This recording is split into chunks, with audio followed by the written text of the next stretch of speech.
argumentos del gobierno. Decir aquí que hay una política de Estados Unidos contra la región, que es la responsable de la inflación venezolana, es tanto como decir que es mentira, que esas políticas que ustedes dicen han llevado a que países como Bolivia tenga en el año 2015 una inflación del 2.78%.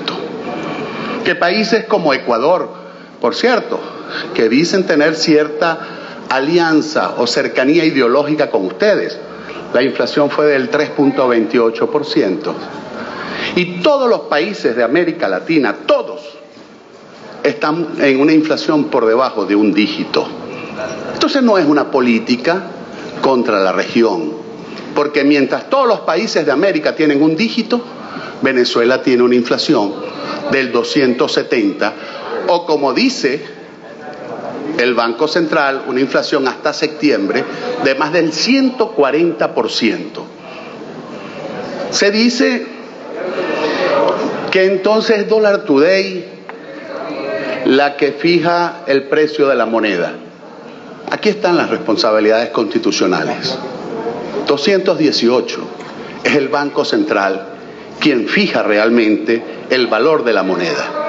Y esa inflación tiene una responsabilidad directa en dos causas que recurrentemente ha venido cometiendo este gobierno.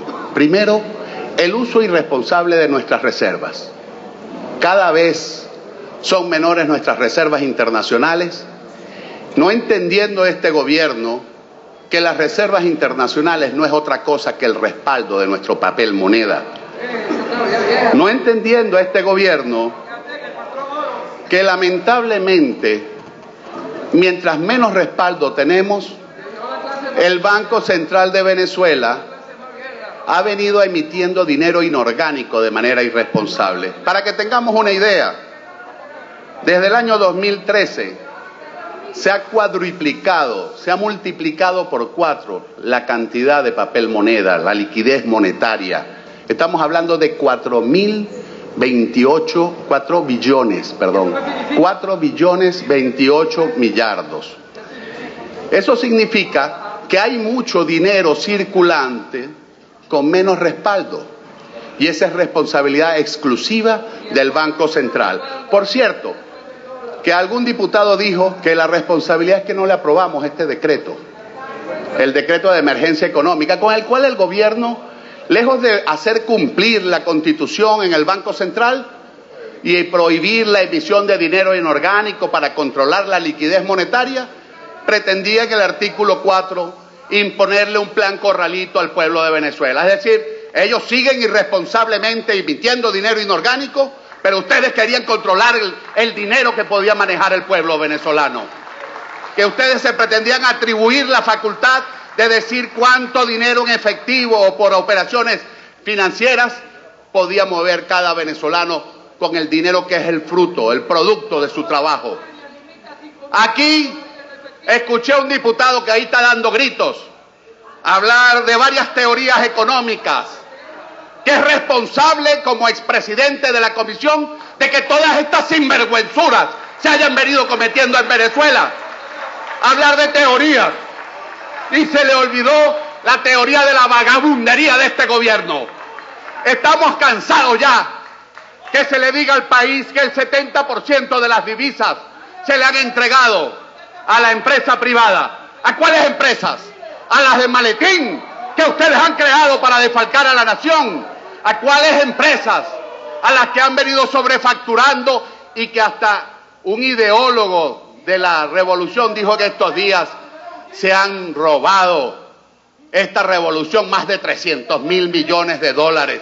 No lo dijo Marquina, lo dijo tu mentor político, el señor Jorge Giordani.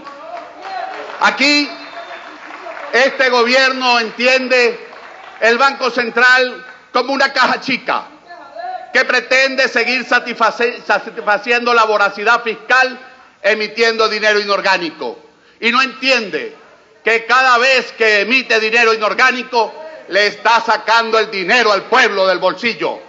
Por eso aprobaron recientemente, entre gallos y medianoche, un proyecto de ley de reforma de la ley del Banco Central.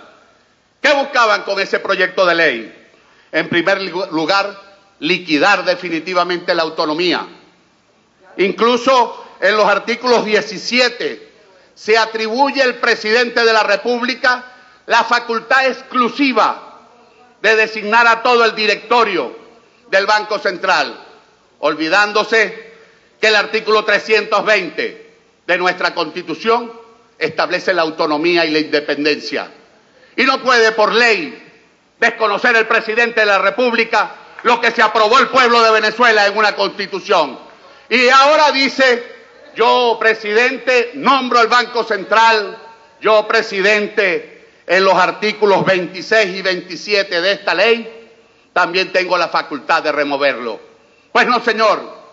Esta Constitución que se votó y que el pueblo aprobó, en su disposición cuarta, le atribuye la facultad a este Parlamento de autorizar la designación del presidente y de por lo menos designar este Parlamento la mitad de ese directorio, para que haya autonomía, para que haya independencia, para que el Banco Central pueda cumplir con el 318, con el 319 y con el 320.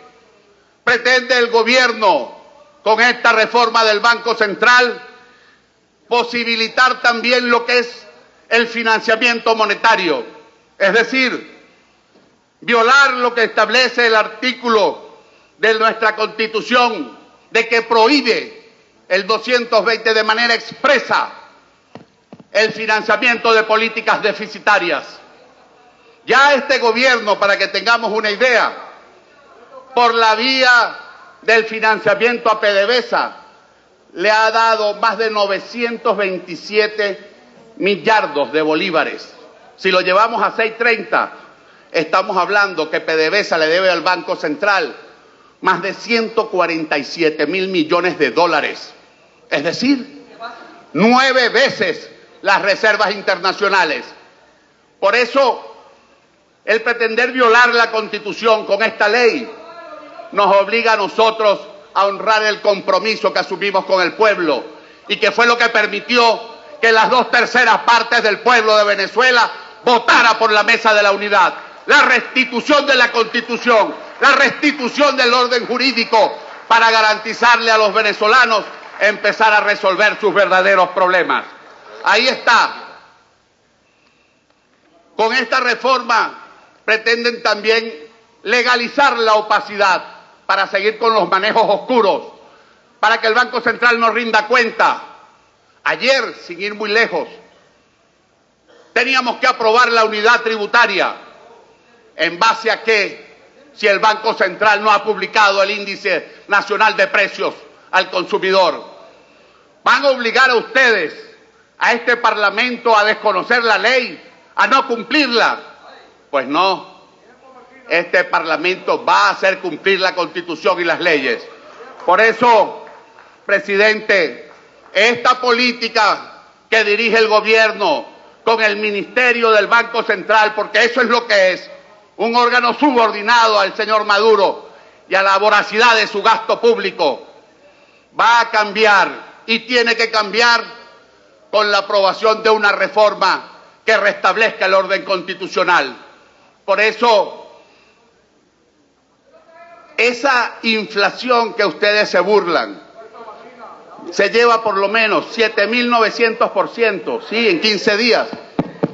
Con lo que un venezolano compraba un apartamento en el año 98, redondee, diputado, hoy no puede comprar ni siquiera 1 kilo de cebolla.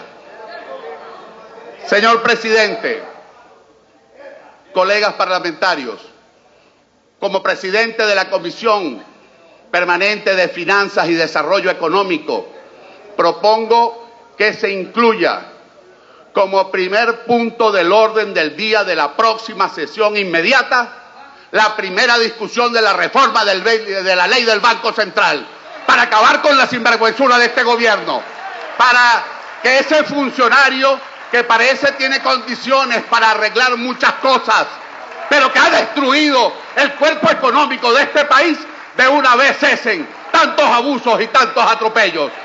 La urgencia no es parlamentaria, la urgencia es de un pueblo que ve como su dinero, su sueldo, cada día le alcanza menos por la irresponsabilidad de este gobierno. Así lo propongo y espero que se vote como una urgencia para que en la próxima sesión el pueblo de Venezuela conozca una nueva ley del Banco Central que acabe con todos los vicios que hoy estamos sufriendo los venezolanos. Muchas gracias. Gracias, diputado Marquina. Consigne su propuesta, por favor, por secretaría para proceder a votar.